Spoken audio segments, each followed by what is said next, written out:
Sometimes a drawing is just a drawing, just lines on a paper intended to convey some vague idea.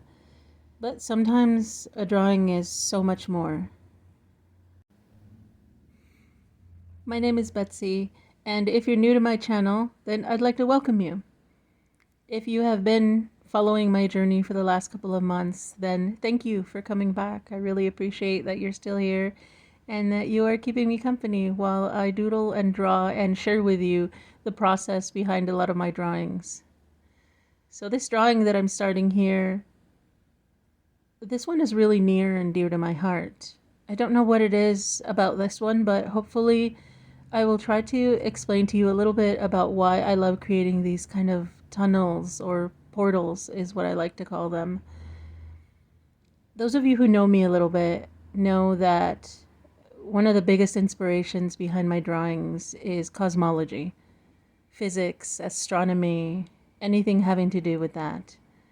And to me, this is definitely a representation of that.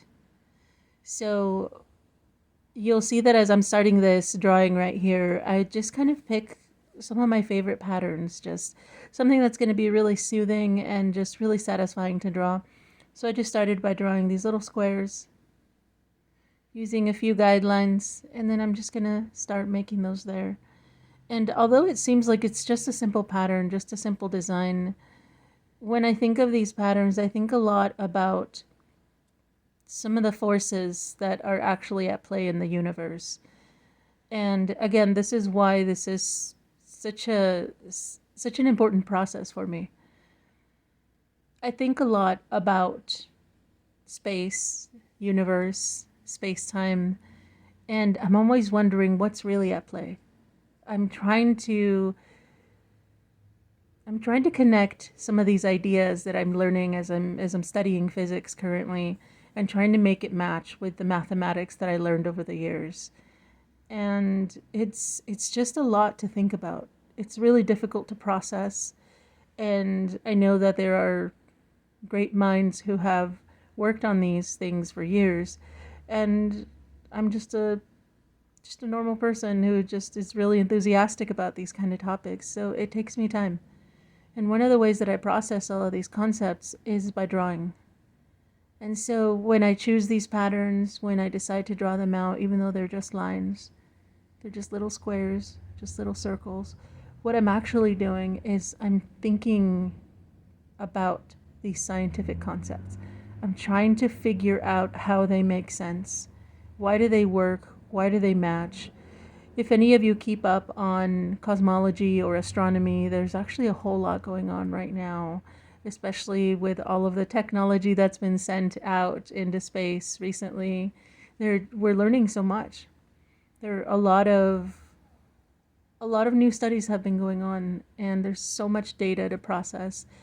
And I keep seeing every day there are new things being discovered, and a lot of them have really deep implications about our place in the universe, about how our planet is unique.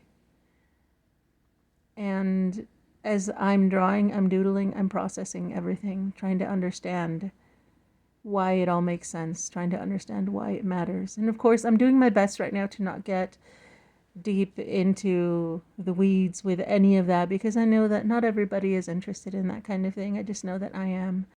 So if there's a message that I would like to convey to you in this video, it's really just that there are many places to find inspiration. And so if there ever comes a time when you feel that you are not inspired to create, that you have a desire to create, but you don't know what to create, I would like to give you a few reasons and a few methods to get yourself inspired again and to get yourself creating again. So we're going to do that while I show you this drawing, because I think it's a really good representation of what happens when you are not inspired, but you still push through and you still figure out a way to create something, even when you technically don't feel inspired. So when I sat down to create this drawing, I just wasn't feeling it. I'm sure most of you could relate. There's always that time when you just don't know. You feel like you should do something, but nothing comes to mind. And so when those things happen to me, instead of thinking so much about how stressful it is to not be inspired, I stop and I think about what is it that gets me going. And I'm going to use a really strange term that one of my favorite teachers used once. And this was a ceramics teacher from a few years ago when I was going, actually, maybe longer than a few years ago now, when I was going to a local community college. Something he would say to us is, find what turns you on. And I know that some people might find a different connotation to that, but what he was really saying is that what is it that gets your mind going? What images do you see that really just make things happen in your brain? Because it's you could see wildlife and you don't really feel too much. You go, oh yeah, that's just a squirrel. But you might see the ocean and that really, you feel things. I don't even know how else to explain it, but you just start feeling things. And that's what that teacher meant when he said, find what turns you on, what gets you going. And we all have something like that, hopefully. And if you don't have something that you're passionate about that way, then this might be a good time to find it. Are you passionate about cooking, about flowers, gardening, about driving? Is it cars? Is it mechanical things? There's always something that we're all passionate about, something that turns us on. And just as I mentioned earlier, the thing for me that really gets my mind going is astronomy. And I think that I found, when I discovered that I loved that topic so much, it really, really amped up my art. I spent so much more time drawing and creating because I'd found something that just really made my mind come to life. And so if you're ever finding a time when you just don't know what to do, then take a moment and really think about the things that you love in life. What do you love?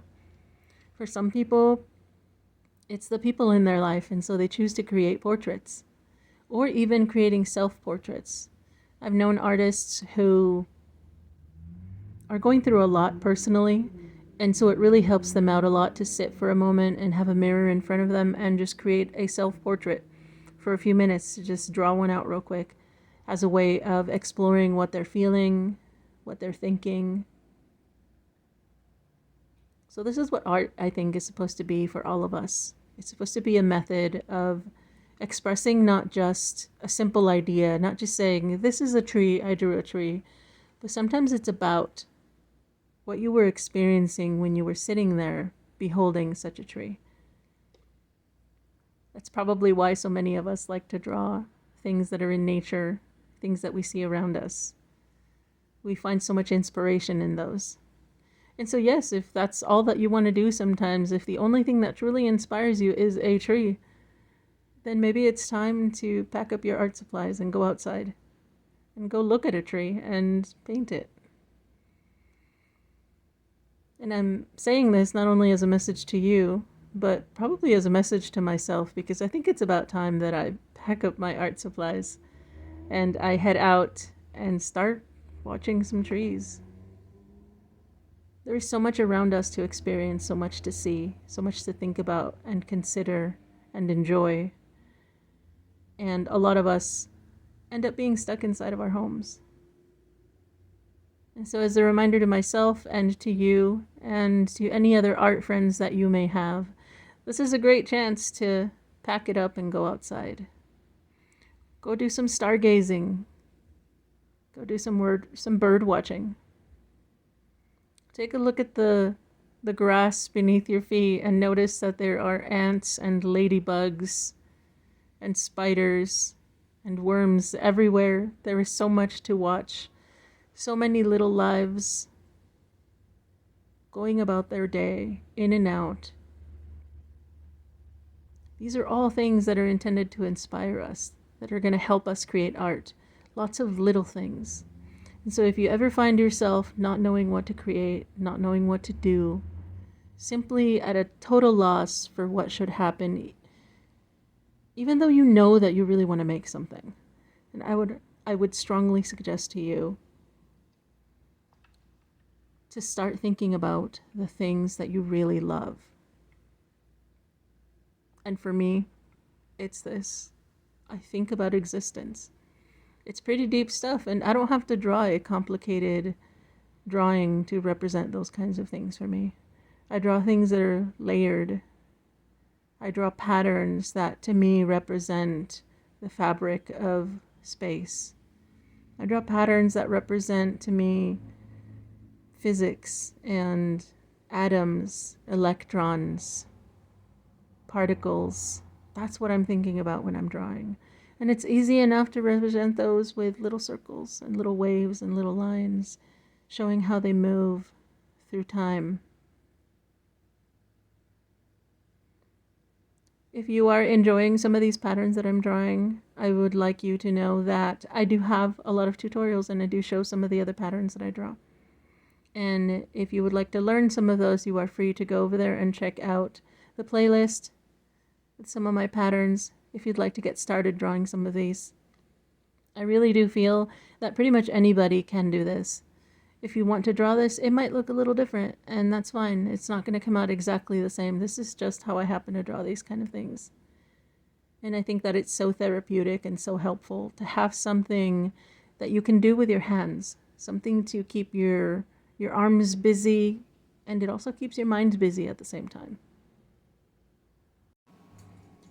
So another suggestion that I would have for you if you suddenly find yourself unable to create, yet full of a desire to create, something that you might want to think about isn't just the thing that inspires you, but also think about other parts of it. And I'll explain this a little further, since this is something that helps me out a lot. I don't just think about stars and planets and space when I'm drawing. I'm thinking about processes. I think about before, in between, about after. So I'm thinking about other things that also relate to the thing that essentially turns me on, that makes me want to create art. So I'm not just thinking about subatomic particles. I think about how they move, how they dance around each other, how they interact, how sometimes they collide and explode and release energy. I'm thinking about how they merge to create new particles. And it's all of those processes that can also help you get new ideas. So maybe you don't just want to think about flowers. Think about, where did they come from? How did they become flowers? Think about their evolution, the differences between different species.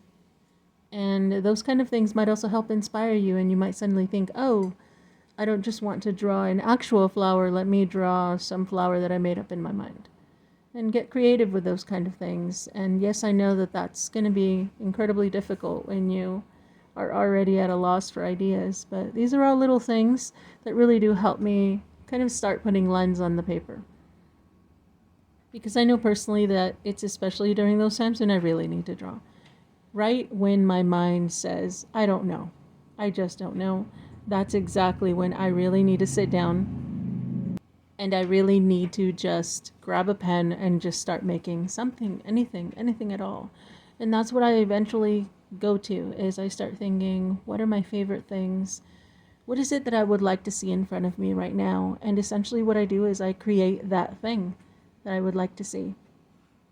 And that's what this drawing was. It became an expression of tunnels, of portals, of science fiction, and just imagining what it would be like if a portal would just open up right in front of me and take me to some magical land, to some otherworldly landscape.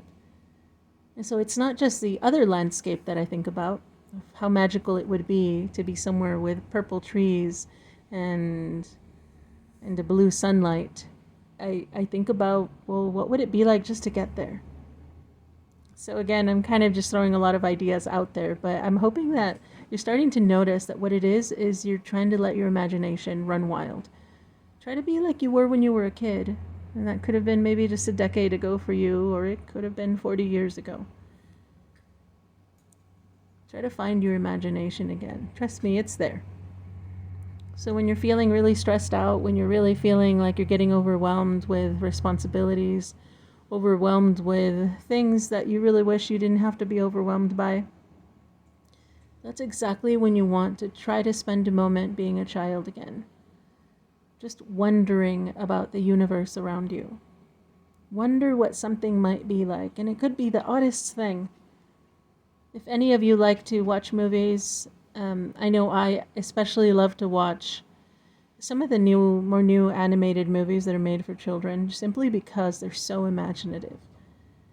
I love seeing that perspective again of what would it be like if you're just a kid and you're wondering, what if your toys decided to have a life of their own? What would that be like?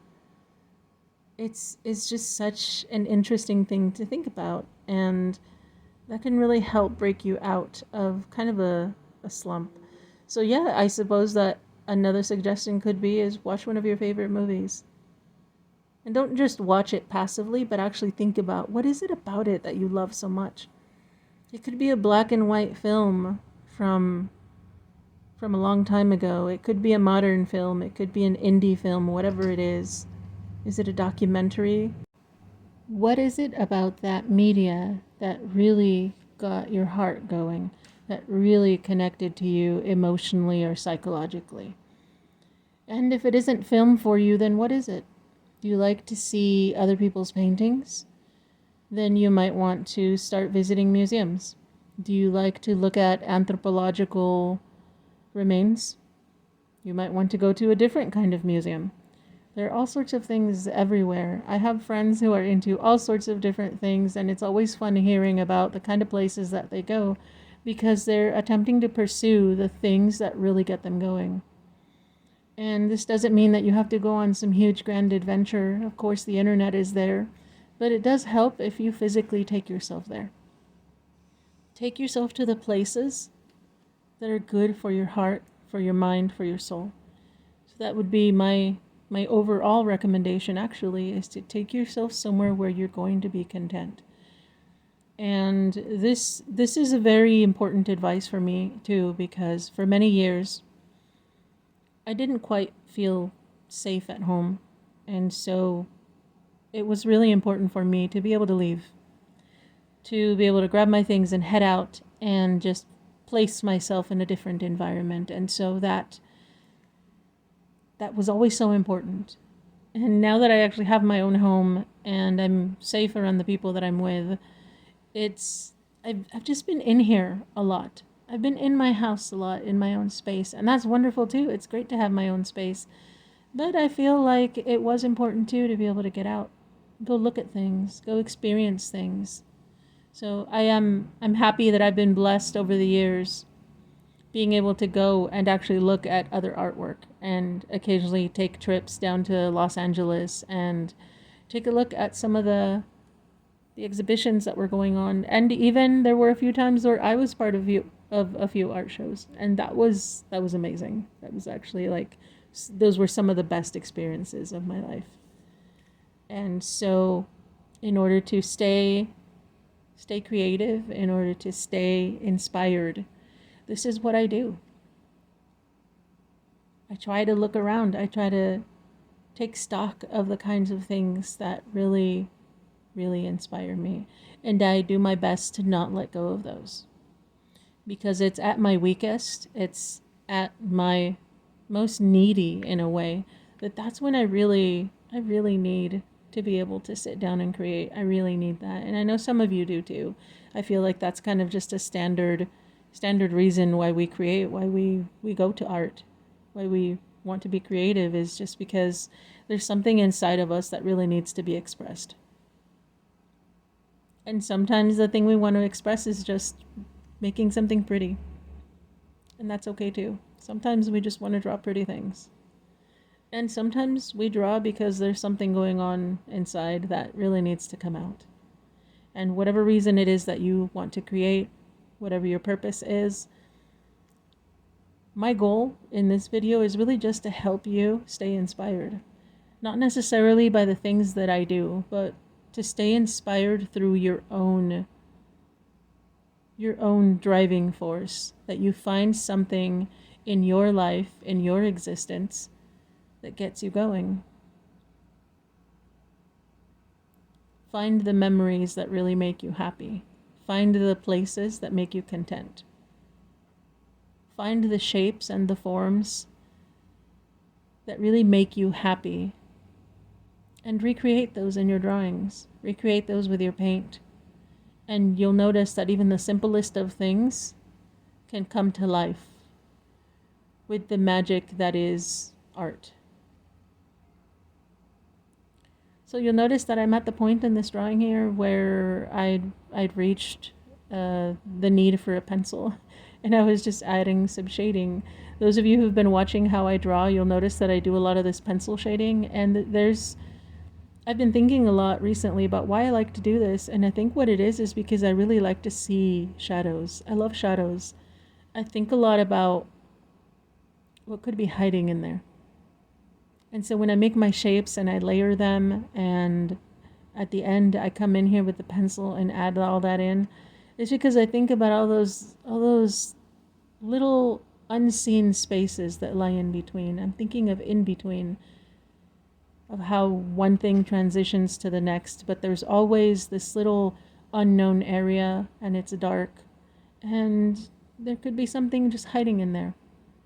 And that always helps make me a little more creative, and I think about the next time, what could be hiding in there? What could be sneaking out? What could be peeking out from there?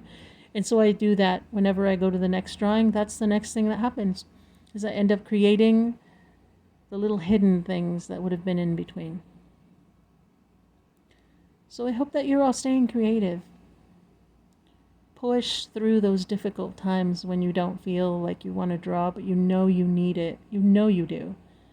That's exactly when you need to help yourself out. So I hope this is going to help you. If you want to, feel free to recreate one of these types of portals. They are so satisfying. All you need is a couple of patterns, and just go for it. I hope you are creative. I hope you have a wonderful week. Let me know in the comments what kind of things help keep you creative, help keep you going when it is that you want to make art. I hope you really like this drawing. I know I enjoyed making it so much. And if you'd like to check out some more of my work, you can always head over to my Instagram page, where there's so much more to look at. Again, thank you so much for watching, and I hope you have a wonderful week.